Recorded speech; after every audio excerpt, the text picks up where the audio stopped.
Bitcoin ആണ് crypto ഇൻഡസ്ട്രിയുടെ grand daddy. ബിറ്റ്കോയിൻ്റെ പ്രൈസ് മൂവ്മെൻറ്റിനനുസരിച്ചാണ് ക്രിപ്റ്റോ മാർക്കറ്റ് നീങ്ങുന്നത്. എന്നാൽ മറ്റാരും ശ്രദ്ധിക്കാത്ത, ഒട്ടും പ്രൈസ് അപ്രീസിയേഷൻ വരാത്ത ഒരു ടൈപ്പ് ഓഫ് കോയിൻസ് ആണ് സ്റ്റേബിൾ കോയിൻസ്. ക്രിപ്റ്റോ ഇൻഡസ്ട്രിയുടെ ബ്ലഡ് സ്ട്രീം എന്നാണ് ഈ ടൈപ്പ് ഓഫ് കോയിൻസ് അറിയപ്പെടുന്നത്. അതായത് എന്തെങ്കിലും പറ്റിയാൽ ക്രിപ്റ്റോ ഇൻഡസ്ട്രി മൊത്തത്തിൽ തകർക്കാൻ കഴിവുള്ള ടൈപ്പ് ഓഫ് കോയിൻസ് ആണ് സ്റ്റേബിൾ കോയിൻസ്. എങ്ങനെയാണ് സ്റ്റേബിൾ കോയിൻസിന്റെ പ്രൈസ് സ്റ്റേബിളായി നിൽക്കുന്നത്? എന്താണ് അതിന്റെ importance? Why it is known as blood stream of crypto? എന്തുകൊണ്ടാണ് ക്രിപ്റ്റോ ഇൻഡസ്ട്രിയെ തകർക്കാൻ മാത്രം ശക്തിയുള്ളതാണ് ഇവ എന്ന് പറയപ്പെടുന്നത്? കൂടുതൽ ഡീറ്റെയിൽസ് അറിയുന്നതിനായി let's dive into the video and understand more about stable coin along with me, Febin Andrews.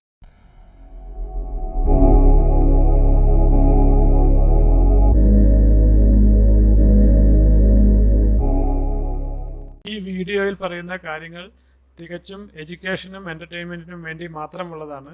Crypto ഒരു അൺറെഗുലേറ്റഡ് അസറ്റ് ക്ലാസ് ആയതുകൊണ്ടും ഹൈലി വോളറ്റൈൽ ആൻഡ് റിസ്കി ആയതുകൊണ്ടും nothing in this video should be treated as a financial advice. ഇൻട്രോയിൽ പറഞ്ഞ പോലെ തന്നെ stable coins block chain എക്കോസിസ്റ്റത്തിൻ്റെ വളരെ പ്രധാനപ്പെട്ട ഘടകമാണ്. അതിൻ്റെ പേര് സൂചിപ്പിക്കുന്നത് പോലെ തന്നെ സ്റ്റേബിൾ ആണ് അതിൻ്റെ പ്രൈസ്. എന്താണ് ഇതിൻ്റെ ആവശ്യകത? അതായത് ക്രിപ്റ്റോ ഒരു മണി ട്രാൻസാക്ഷൻ സിസ്റ്റം, അതായത് ബിറ്റ് കോയിൻ തുടങ്ങിയപ്പോൾ ഒരു മണി ട്രാൻസാക്ഷൻ സിസ്റ്റമായി പ്രൊപ്പോസ് ചെയ്തപ്പോൾ ഇനീഷ്യൽ ഡേയ്സിൽ ബിറ്റ് കോയിൻ ഭയങ്കര വോളറ്റൈൽ ആയിരുന്നു.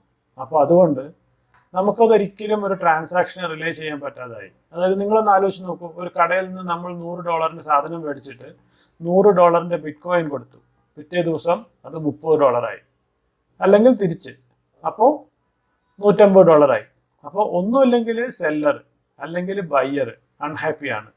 Because they always have a feeling of being cheated, ഇതിൻ്റെ വോളറ്റിലിറ്റി കാരണം. അപ്പോൾ അതുകൊണ്ട് ക്രിപ്റ്റോ ഇൻഡസ്ട്രീനെ മെയിൻ സ്ട്രീമിലേക്ക് എടുക്കാൻ പ്രൈസ് സ്റ്റേബിൾ ആയിട്ടുള്ള ഒരു കോയിൻ്റെ ആവശ്യകത വന്നു. അതായത് നെറ്റ്വർത്ത്, ഇപ്പോൾ $100 ബിറ്റ് കോയിൻ മേടിച്ചാൽ അതിനെ ഉടനെ സ്റ്റേബിൾ ആയിട്ടുള്ള ഒരു ക്രിപ്റ്റോ അസറ്റാക്കി സൂക്ഷിക്കുക, എന്നിട്ടത് ആവശ്യം വരുമ്പോൾ പിന്നീട് കൺവേർട്ട് ചെയ്യുക. അങ്ങനെ ഒരു നെസസിറ്റി വന്നു. പ്രൈസ് സ്റ്റേബിൾ ആയിട്ടുള്ള ഒരു ക്രിപ്റ്റോ ഇല്ലാതെ ഈ ക്രിപ്റ്റോ ഇൻഡസ്ട്രിക്ക് ഗ്രോ ചെയ്യാൻ പറ്റില്ല എന്നുള്ള അവസ്ഥയായി. അപ്പോൾ ആ സ്റ്റേജിലാണ് സ്റ്റേബിൾ ആയിട്ടുള്ള ഒരു ക്രിപ്റ്റോ ഡെവലപ്പ് ആവുന്നത്. അതിൻ്റെ വില ഒരു USDക്ക് തുല്യമായി അത് ഫിക്സ് ചെയ്യുകയും ചെയ്തു തുടക്കത്തിൽ. ഇപ്പോൾ വേറെ കറൻസിനെ ബേസ് ചെയ്തിട്ടുള്ള സ്റ്റേബിൾ കോയിൻസ് ഉണ്ടെങ്കിലും മോസ്റ്റ് പ്രചാരത്തിലുള്ള സ്റ്റേബിൾ കോയിൻസിന് എല്ലാത്തിൻ്റെയും വില ഈക്വലൻ ടു 1 USD ആണ്. 90% അത് $1 അഗെയിൻസ്റ്റ് പെഗ്ഡ് ആണ്. എക്സാമ്പിൾസ് ആണ് USDT, TUSD, USD, അങ്ങനെ കുറേ ഉണ്ട്. അതിൻ്റെ കണ്ടുപിടുത്തത്തിന് ശേഷം ഒരു ക്രിപ്റ്റോയെ വേറൊരു ക്രിപ്റ്റോയിലേക്ക് സ്വാപ്പ് ചെയ്യുന്നതിനുള്ള ഏറ്റവും നല്ല മാർഗം USD ആണെന്ന് ഓവർ എ പീരീഡ് പ്രൂവ് ആവുകയും ചെയ്തു.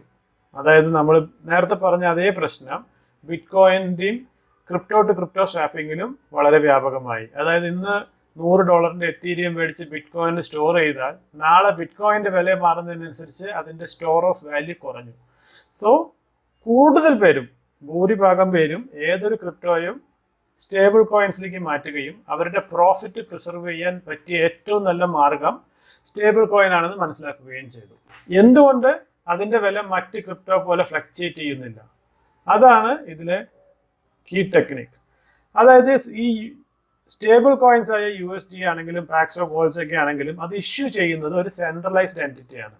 അവര് സാധാരണ ജനങ്ങളിൽ നിന്ന് കാശ് മേടിച്ചിട്ട് അതിന് ഇക്വലൻ്റ് ആയിട്ടുള്ള ഒരു എമൗണ്ട് വെരി റിസർവ്ഡ് ആയിട്ട് വെക്കുന്നു.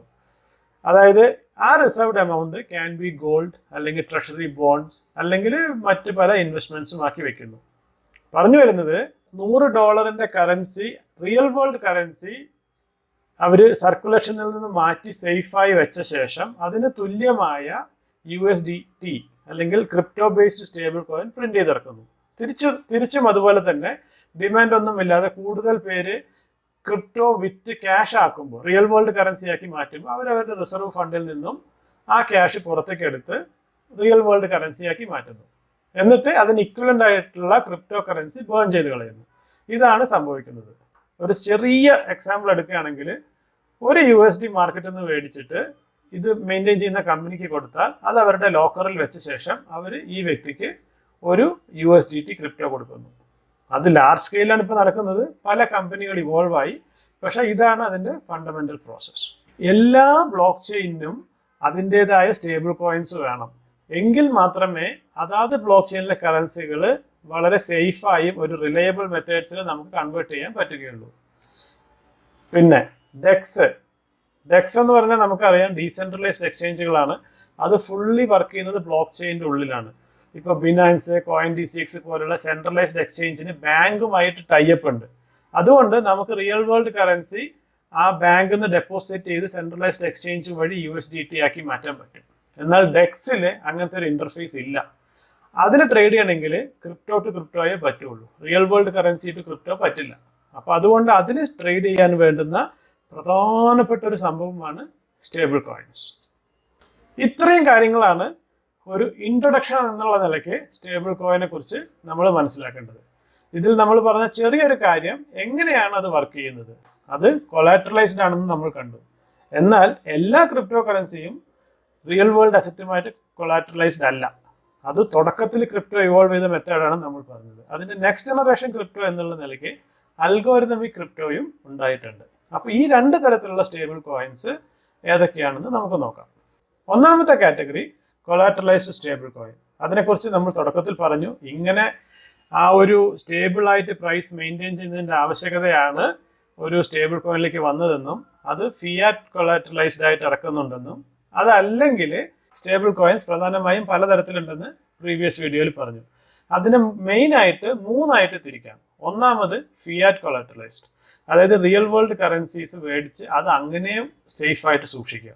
രണ്ടാമത് ക്രിപ്റ്റോ കൊളാറ്ററലൈസ്ഡ്, അതായത് instead of storing real world currency അതിന് തത്തുല്യമായിട്ടുള്ള ക്രിപ്റ്റോ സ്റ്റോർ ചെയ്യുക. അതായത് ഇപ്പോൾ ഒരു $150 എത്തീരിയം കിട്ടിയാൽ അത് സേഫായിട്ട് വെച്ച ശേഷം ഏകദേശം ഒരു $100 USDT ഇഷ്യൂ ചെയ്യുക, അതിൻ്റെ വോളറ്റിലിറ്റി അഡ്ജസ്റ്റ് ചെയ്തിട്ട്. ഇതും ഒരു മെത്തേഡാണ്. ഇത് കൂടാതെ ഗോൾഡ്, ബോൺസ്, ട്രഷറി ഫണ്ട്സ് അങ്ങനെ പല രീതിയിലുള്ള വേറെ ടൈപ്പിലുള്ള അസറ്റ്സ് ബാക്ക് ചെയ്തിട്ടും സ്റ്റേബിൾ കോയിൻസ് ഇറക്കുന്നുണ്ട്. അപ്പോൾ ഇത് മൂന്നും ചെയ്യുന്നത് സെൻട്രലൈസ്ഡ് കമ്പനികളാണ്. അതിനുള്ള സാമ്പിൾസ് ഞാനിവിടെ കാണിച്ചിട്ടുണ്ട്. Third generation, next generation cryptos ഇപ്പോൾ വന്നുകൊണ്ടിരിക്കുന്നുണ്ട്. അവയാണ് അൽഗോരിതമിക് സ്റ്റേബിൾ കോയിൻസ് എന്ന് പറയുന്നത്. അത് ഒരു ഭയങ്കര ഒരു എക്സ്പെരിമെൻ്റൽ ഫേസിലാണ്, നോട്ട് സോ സ്റ്റേബിൾ. ഇപ്പോൾ ടൈറ്റാൻ അല്ലെങ്കിൽ USD ഫ്രം ടെറാലൂണ അങ്ങനെയുള്ള ക്രിപ്റ്റോകളുടെയൊക്കെ ഒരു മെറ്റീരിയറിക് റൈസും അതിൻ്റെ ഒരു ക്രാഷും ഒക്കെ നമ്മൾ കണ്ടതാണ്. നമ്മൾ മനസ്സിലാക്കേണ്ടത്, നമ്മൾ ഉപയോഗിക്കുന്ന സ്റ്റേബിൾ കോയിൻ എങ്ങനെയാണ് വർക്ക് ചെയ്യുന്നത് നമ്മൾ അറിയണം. ഇപ്പൊ നമ്മളിപ്പോൾ അറിയാതെ നമ്മുടെ നെറ്റ്വർത്ത് ഒക്കെ സ്റ്റോർ ചെയ്യുന്ന ക്രിപ്റ്റോ അൽഗോരിതമിക് ആണെങ്കിൽ അത് സ്റ്റേബിൾ അല്ലാത്തത് കൊണ്ട് എന്തെങ്കിലും ഒരു ഗ്ലിച്ച് അതിന്റെ അൽഗോരിതത്തിൽ വന്നാൽ നമ്മുടെ നെറ്റ്വർത്ത് മൊത്തം പോകും. അതുകൊണ്ട് അത് പ്രോപ്പറായി ഓഡിറ്റ് ചെയ്ത് വെൽ ബാക്ക്ഡ് ആയിട്ടുള്ള ഒരു സ്റ്റേബിൾ കോയിനിൽ സേവ് ചെയ്യുക എന്നുള്ളത് നമ്മുടെ ഉത്തരവാദിത്തമാണ്. അതുകൊണ്ടാണ് എങ്ങനെയാണ് ഇത് വർക്ക് ചെയ്യുന്നത് എന്ന് ഇവിടെ വൃത്തിയായിട്ട് പറയുന്നത്. നമ്മളുടെ നെറ്റ്വർത്ത് നമ്മൾ സ്റ്റേബിൾ കോയിൻസിൽ പാർക്ക് ചെയ്യുമ്പോൾ അതിൻ്റെ ബാക്ക് എൻഡ് മെക്കാനിസവും കൂടി ഒന്ന് അറിഞ്ഞിരിക്കുന്നത് നമ്മുടെ ഒരു സ്റ്റെബിലിറ്റിക്ക് അത്യാവശ്യമാണ്. അൽഗോരിതമിക് സ്റ്റേബിൾ കോയിൻസ് വർക്ക് ചെയ്യുന്നത് simply minting and burning extra coins എന്നുള്ളതാണ്. അതായത് ഒരു എക്സാമ്പിൾ എടുക്കാം. ഇപ്പോൾ USD എന്ന് പറയുന്ന ഒരു അൽഗോരിതമിക് സ്റ്റേബിൾ കോയിൻ ഉണ്ടായിരുന്നു ടെറാലൂണ എക്കോസിസ്റ്റത്തിൽ. ഒരുപാട് ആൾക്കാർക്ക് സ്റ്റേബിൾ കോയിൻ വേണം എന്ന് പറയുമ്പോൾ നാച്ചുറലി അതിൻ്റെ ഡിമാൻഡ് കൂടും, പ്രൈസ് പൊങ്ങാനൊരു സാധ്യതയുണ്ട്. ആ ഒരു ഡിമാൻഡ് മനസ്സിലാക്കി ഇമ്മീഡിയറ്റ്ലി അതിൻ്റെ അൽഗോരിതം ഒരുപാട് എക്സ്ട്രാ സ്റ്റേബിൾ കോയിൻസ് പ്രിന്റ് ചെയ്യും, പ്രത്യേകിച്ച് ബാക്കിംഗ് ഒന്നും ഇല്ലാതെ, just to meet the demand. അപ്പോൾ ഡിമാൻഡ് കൂടുന്നു, സപ്ലൈ കൂടുന്നു, പ്രൈസ് ബാലൻസ് ആയി വണ്ണിലെത്തുന്നു. അതുപോലെ ബെയർ മാർക്കറ്റ് സ്റ്റാർട്ടിങ്ങിൽ ഡിമാൻഡ് കുറഞ്ഞു കഴിഞ്ഞാൽ ആ അൽഗോരിതം ഓട്ടോമാറ്റിക്കലി ഈ ഡിക്രീസ് ഇൻ ഡിമാൻഡ് കണ്ടുപിടിച്ച് എക്സ്ട്രാ സപ്ലൈ ബേൺ ചെയ്യും, അപ്പോഴും പ്രൈസ് വന്ന് മീറ്റ് ചെയ്യും. ഇങ്ങനെയാണ് അൽഗോരിതമിക് സ്റ്റേബിൾ കോയിൻസ് വർക്ക് ചെയ്യുന്നത്. സ്റ്റിൽ ഇതൊരു പ്രൂവൺ മെത്തേഡ്സ് ആയിട്ടില്ല. പിന്നെ ഏറ്റവും പുതിയ സ്റ്റേബിൾ കോയിൻസ് ആയ ഫ്രാക്സ് എക്സോ സിസ്റ്റത്തിലൊക്കെ ഇതിൻ്റെ ഒരു കോമ്പിനേഷൻ ഉപയോഗിക്കുന്നുണ്ട്. ഒരു സെർട്ടൺ പെർസെൻറ്റേജ് റിയൽ അസറ്റ് വെച്ച് ബാക്ക് ചെയ്തിട്ട് റിമൈനിങ് അൽഗോരിതമിക്കലി സ്റ്റേബിൾ ആക്കുന്ന മെത്തേഡ്സ് ഒക്കെ ഉണ്ട്. ഇനി നമ്മൾ മനസ്സിലാക്കേണ്ടത് നമ്മൾ എന്തുകൊണ്ട് ഇതിന് ഇത്ര ഇമ്പോർട്ടൻസ് കൊടുക്കണമെന്നാണ്. അത് മനസ്സിലാകുന്നതിന് മുമ്പ് ഇതുവരെയുള്ള വീഡിയോ നിങ്ങൾക്ക് ഇഷ്ടമായെങ്കിൽ please subscribe to this channel and share it with your friend who want to make it in crypto. ഒന്നാമത്തെ കാരണം, ക്രിപ്റ്റോ ഇൻഡസ്ട്രിയിൽ സ്റ്റേബിൾ കോയിൻ്റെ വോള്യം വിസ, മാസ്റ്റർ കാർഡ് എന്നുള്ള എസ്റ്റാബ്ലിഷ്ഡ് പേയ്മെന്റിനേക്കാളും വളരെ വലുതാണ്. ഈ ചാർട്ട് നോക്കിയാൽ നിങ്ങൾക്ക് മനസ്സിലാകും മിനിമം ഇരട്ടി, മാസ്റ്റർ കാർഡിന്റെ ഒക്കെ 2 ഇരട്ടി 3 ഇരട്ടി കപ്പാസിറ്റിയാണ് ഇപ്പോൾ സ്റ്റേബിൾ കോയിന്റെ വോള്യം. അതായത് റിയൽ വേൾഡ് കറൻസിയുടെ വളരെ കുറച്ച് പെർസെൻറ്റേജ് മാത്രം വലിപ്പമുള്ള ക്രിപ്റ്റോ ഇൻഡസ്ട്രിയിലെ സ്റ്റേബിൾ കോയിൻ എന്ന് പറയുന്ന സെക്ഷൻ ഹാൻഡിൽ ചെയ്യുന്ന വോളിയം റിയൽ വേൾഡ് കറൻസിയിലെ എല്ലാ എസ്റ്റാബ്ലിഷ്ഡ് പ്ലെയേഴ്സിനേക്കാളും 3 times മോർ ആണ്. അതിന്റെ ഇമ്പോർട്ടൻസ് അത് തന്നെ സൂചിപ്പിക്കുന്നുണ്ട്. രണ്ടാമത്, USDT എന്ന് പറയുന്ന കോയിൻ ക്രിപ്റ്റോയിൽ ട്രേഡ് ചെയ്യുന്നത് റിയൽ വേൾഡ് കറൻസിയേക്കാളും കൂടുതലാണ്. പറഞ്ഞു വരുന്നത്, റിയൽ വേൾഡ് കറൻസി ഉപയോഗിച്ച് ആക്ച്വൽ ബിറ്റ് കോയിൻ മേടിക്കുന്നതിനേക്കാളും കൂടുതൽ വോള്യത്തിലാണ് USDT അല്ലെങ്കിൽ മറ്റ് സ്റ്റേബിൾ കോയിൻസ് ഉപയോഗിച്ച് ആൾക്കാർ ബിറ്റ് കോയിൻസ് മേടിക്കുന്നത്. അതുകൊണ്ട് തന്നെയാണ് ഇത് ബ്ലഡ് സ്ട്രീം എന്നറിയപ്പെടുന്നത്. അതായത് ഇത്രയും വോളിയം ഹാൻഡിൽ ചെയ്യുന്ന ഒരു സാധനത്തിന് എന്തെങ്കിലും ഒരു പ്രശ്നം വന്നാൽ എൻറ്റയർ നെറ്റ്വർക്ക് ഗെറ്റ് ക്ലോക്ഡ്. പിന്നെ ക്രിപ്റ്റോ ടു ക്രിപ്റ്റോ ട്രാൻസാക്ഷൻസ് നടക്കില്ല. People get panic, they try to sell it, അവർക്ക് സെല് ചെയ്യാൻ പറ്റില്ല, they lose money, crypto collapse. എന്തുകൊണ്ട് ഇങ്ങനെ സംഭവിക്കാം? ഇപ്പോൾ USDT പ്രിന്റ് ചെയ്യുന്ന ടെതർ, അതിന്റെ ബാക്ക് എൻഡിലുള്ള കമ്പനിക്കെതിരെ ഒരു അലിഗേഷൻ ഉണ്ട്. അവരുടെ അസറ്റ്സ് പ്രോപ്പറായിട്ട് ബാക്ക്ഡ് അല്ല. ഇപ്പൊ നമ്മൾ പറഞ്ഞു $1 ഈക്വലന്റ്, ഒരു USDTക്ക് ഈക്വലന്റ് ആയിട്ടുള്ള ഡോളർ അല്ലെങ്കിൽ ഗോൾഡ് ബാക്ക് എൻഡിൽ സ്റ്റോറേജിൽ വേണമെന്ന്. അങ്ങനെയില്ല. They are issuing USDT on fractional reserve. അതായത് $100 സേഫ് ആക്കി വെച്ചിട്ട് $150 USDT ഇഷ്യൂ ചെയ്യുന്നു എന്നൊരു അലിഗേഷൻ ഉണ്ട്. SEC is investigating against dum. അതാണ് ഇപ്പോൾ നടന്നുകൊണ്ടിരിക്കുന്നത്. അപ്പോൾ അവർക്ക് അവരുടെ ബാക്കിംഗ് പ്രൂവ് ചെയ്യാൻ പറ്റിയില്ലെങ്കിൽ എന്താണ് ഉണ്ടാവുക? ഇത് വെറുതെ പ്രിന്റ് ചെയ്യുന്ന കറൻസിയാണ്, money is printed on thin air എന്നുള്ളൊരു കൺസെപ്റ്റാണ് ആൾക്കാർക്ക് കിട്ടുക. അങ്ങനെയുള്ളൊരു സിസ്റ്റത്തെ ആരും വിശ്വസിക്കില്ല. USDT will collapse immediately. അതുകൊണ്ടാണ് എന്താണ് സ്റ്റേബിൾ കോയിനിൽ സംഭവിക്കുന്നതെന്ന് നമ്മൾ മനസ്സിലാക്കണമെന്ന് ഞാൻ ആവർത്തിച്ച് പറയുന്നത്. നാലാമത്തെ പോയിന്റ്, നമ്മൾ ഏത് ടൈപ്പ് ഓഫ് സ്റ്റേബിൾ കോയിനിലാണ് നമ്മളുടെ കാശ് പാർക്ക് ചെയ്യുന്നത് നമുക്കറിയണം. ഗോൾഡ് ബാക്ക്ഡ് ആണ്, ഗവൺമെന്റ് റെഗുലേറ്റഡ് ആണ്, അസറ്റ് ബാക്ക്ഡ് ആണ്, ഇറ്റ്സ് റിലേറ്റീവ്ലി സ്റ്റേബിൾ, ഓഡിറ്റഡ് ആണ്, റിലേറ്റീവ്ലി സ്റ്റേബിൾ, അൽഗോരിതമിക് ആണ്, ഫ്രാക്ഷണൽ റിസർവ്സിലാണ്, നോട്ട് സ്റ്റേബിൾ. ഇതറിഞ്ഞാലാണ് നമ്മൾ ക്യാഷ് ഔട്ട് ചെയ്യുമ്പോൾ എവിടെ നമ്മുടെ പ്രോഫിറ്റ് പാർക്ക് ചെയ്യണം എന്നുള്ളൊരു ഐഡിയ കൂടി നമുക്ക് കിട്ടുള്ളൂ. സ്റ്റേബിൾ കോയിൻ ഇഷ്യൂ ചെയ്യുന്ന കമ്പനികളെ കുറിച്ചുള്ള ഫ്രോഡ് ന്യൂസുകൾ ക്രിപ്റ്റോ ഇൻഡസ്ട്രിയെ തകർക്കാൻ പറ്റുമെന്ന് പറഞ്ഞു. അതുപോലെ തന്നെയുള്ളൊരു പ്രതിഭാസമാണ് ഡീപെഗിങ്. എന്താണ് ഡീപെഗിങ്? പലവട്ടം പറഞ്ഞു, റിയൽ വേൾഡ് കറൻസിയും USDTയും 1:1 പെഗ് ചെയ്ത് നിൽക്കണം. അപ്പോഴാണ് അതിന്റെ പ്രൈസ് സ്റ്റേബിൾ ആയിട്ട് നിൽക്കുന്നത്.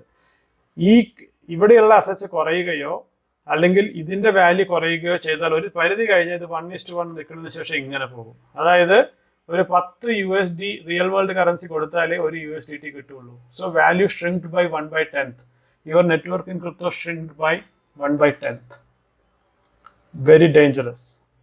ഇത്രയും കാരണങ്ങൾ കൊണ്ടാണ് സ്റ്റേബിൾ കോയിൻസ് വളരെ ഇമ്പോർട്ടൻ്റ് ആയിട്ടുള്ള ഒരു കറൻസിയാണ് എന്ന് പറയപ്പെടുന്നത്. ഈ ഒരു വീഡിയോ നിങ്ങൾക്ക് വളരെ ഉപകാരമായി എന്ന് വിശ്വസിക്കുന്നു. ഇത്തരം വീഡിയോ നിങ്ങൾക്ക് ഇഷ്ടമാണെങ്കിൽ please subscribe to this channel and share it to your friend who want to make it in next world run.